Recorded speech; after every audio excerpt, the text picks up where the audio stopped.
Christine Persichetti. Whether you do it last minute or days ahead of time, packing for a trip can always be a little bit stressful. But as hundreds from the Diocese of Brooklyn get ready to leave on a pilgrimage to Portugal for World Youth Day in Lisbon, some are realizing no matter what they bring, it won't prepare them for what they're about to experience. Currents News' Jessica Easthope has the story from Bay Ridge.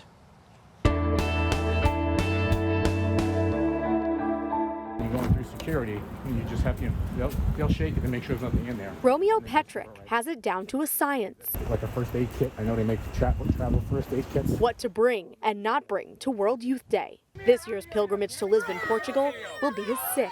Things that I've learned from others, things that I've passed along to others. Nobody brings heels. Everybody wants to look really nice when they have that opportunity to go out at night. If I see a pair of heels, they come out of their suitcase. He heads to the store with 2 of the pilgrims he's bringing from St. Patrick's Church in Bay Ridge, Nick Puglisi and Isabella Calvaruso, as they grab the essentials. Definitely gonna need this. It starts to become real. 2 or 3 days before, when you start packing, it's like the trip really sets in and the excitement starts brewing. Nick attended World Youth Day 2019 in Panama. This year, he's going with his 2 younger brothers. Our last experience was surreal almost. You can feel a lot of the energy of a bunch of people being together with one thing on their mind. It's Isabella's first time. She can't wait to connect with pilgrims from around the world and knows exactly how to approach it. I was hoping to be a little bit extra and bring a big bag of American candy to share with the other countries. So as they pack and repack, they're already making room in their hearts for an encounter with Christ. I was always taught in Catholic school to see God in like everyday things, and that was always a really hard thing for me. My experience in Panama completely changed that. I know certainly after this trip, I'm going to be telling everybody about it and how it positively impacted me. But Romeo knows no matter what they bring, they can't prepare for what's ahead. Even after 5 pilgrimages, he's still surprised by it. I'm tearing up a little bit, so I'll try not to. That's what gets me is being able to go to confession and having that conversation, and you do feel it.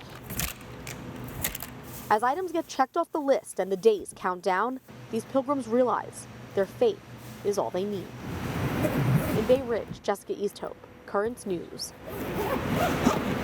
As thousands of pilgrims across the United States prepare for their pilgrimage to Portugal, the U.S. bishops are excited for the young people to encounter Christ and hear them express their faith. They said in a statement, World Youth Day is an opportunity to, quote, listen to the young people present, teach and form them in the gospel, and ultimately send them towards their vocation and mission in the world.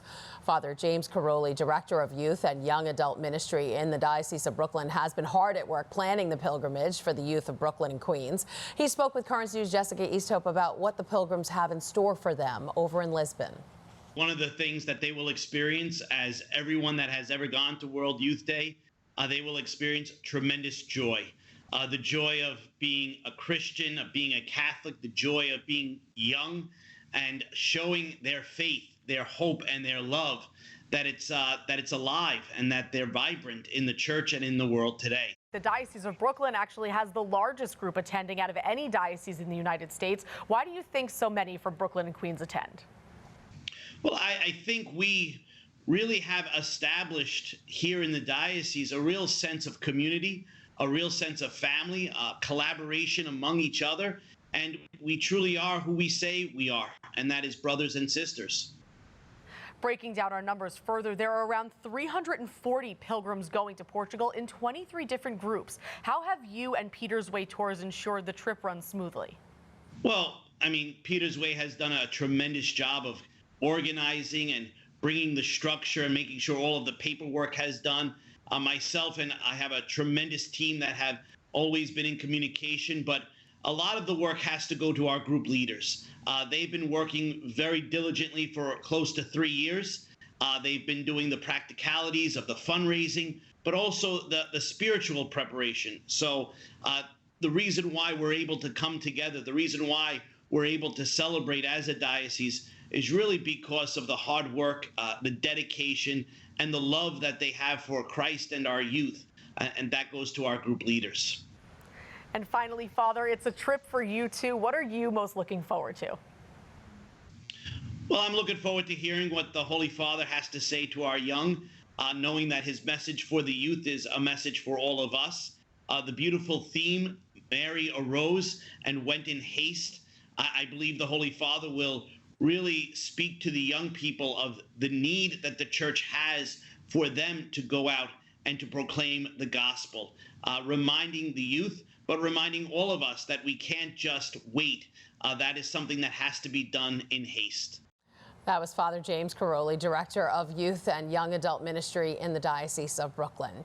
Be sure to tune in to Currents News and the tablet for full coverage of everything World Youth Day in Lisbon, Portugal.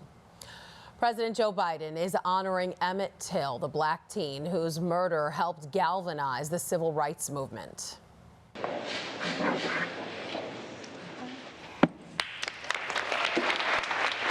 On what would have been Till's 82nd birthday, the president signed a proclamation establishing a national monument in Illinois and Mississippi, recognizing the black teen and his mother. The 14-year-old from Chicago was lynched in 1955 in Mississippi after a white woman accused him of whistling at her.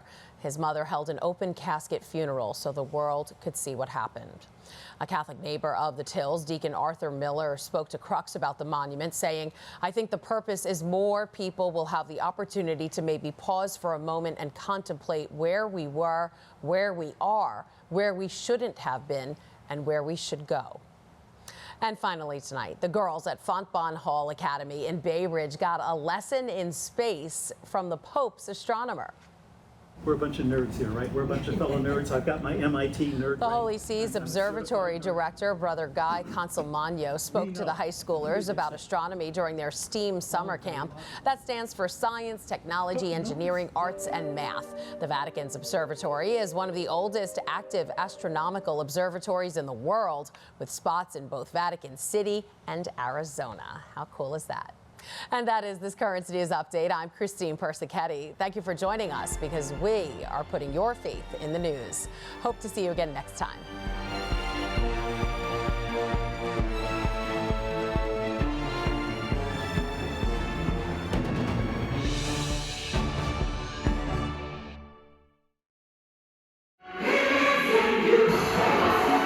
Praise dancing is another way to pray at St. Bonaventure St. Benedict the Moor in Jamaica, and one woman is taking the steps to grow this ministry. Get in the spirit, look up, talk to God. How Paulita DaCosta Campbell makes up the pulse of the parish, Wednesday on Currents News.